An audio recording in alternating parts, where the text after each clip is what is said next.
عظام شعوب العالم. اليوم أنتم قدمتوا طلباتكم في قائمة طويلة،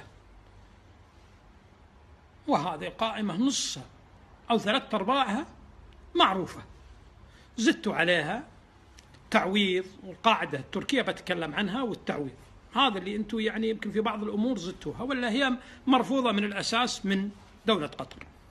زين، يوم قدمتوا هذه ليش ما قدمتوا الاتهامات اللي سندرتونا فيها، سندرتوا العالم فيها؟